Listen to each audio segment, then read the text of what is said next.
Vamos a ver, no hay ninguna reforma de la estructura de los mercados o de la estructura de la sociedad que no se pueda aplicar en otros países con ciertas características. Obviamente, al final siempre hay cierta idiosincrasia a la que te tienes que adaptar, pero es más cuestiones menores, cuestiones organizativas concretas, más que de fondo de estructura de los mercados. Entonces, en abstracto o a priori no hay en absoluto ninguna incompatibilidad. ¿Cuál puede ser la incompatibilidad? Y no solo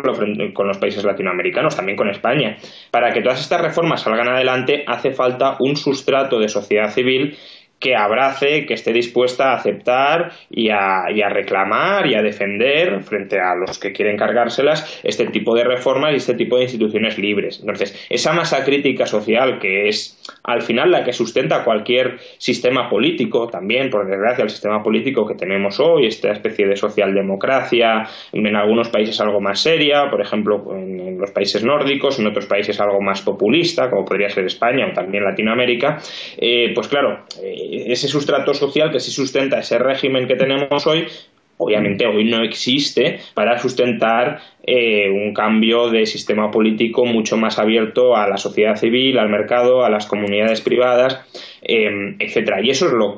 que falta, y esa es una tarea de muy, muy, muy largo plazo. Bueno, tampoco hace falta extendernos a 200 o 300 años, pero muy largo plazo pueden ser 50 o 60 años yendo las cosas bien. ¿Por qué? Pues porque los cambios de mentalidad son muy lentos. Una vez una persona ya se ha amueblado ideológicamente la cabeza, a partir de los 30, 35, es muy complicado que cambie de ideas. Por tanto, al final los cambios profundos de ideas, de mentalidad, de formas de ver la sociedad, de paradigmas sociales, ocurren en la juventud y por tanto hay que esperar varias generaciones hasta que haya habido una sustitución, digamos, de una masa crítica importante para que, digamos, en una sociedad, cortando temporalmente en un momento, tengas una mayoría de individuos, una mayoría además amplia, no puede ser tampoco un 51% que esté a la gresca con el 49%, sino un consenso bastante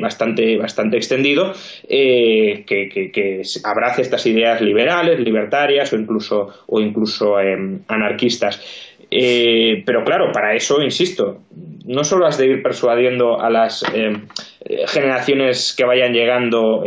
cada año, sino que además has de ser más persuasivo que las otras ideologías. Y de momento lo que estamos viendo es que quizá si haya hoy más liberales que hace 10 años o que hace 15, pero también hay muchos más comunistas, muchos más socialdemócratas incluso, y por tanto, bueno,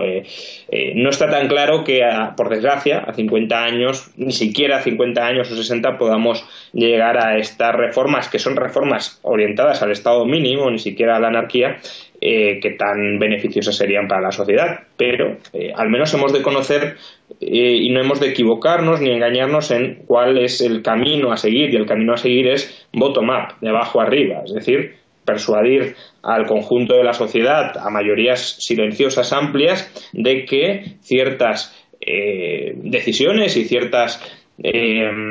características institucionales del Estado actual no son legítimas, no son convenientes, no son tampoco eficientes, o no son las que más riqueza para todos son capaces de generar, y por tanto deben ser reemplazadas por órdenes sociales, de mercado y comunitarios, pues de carácter voluntario.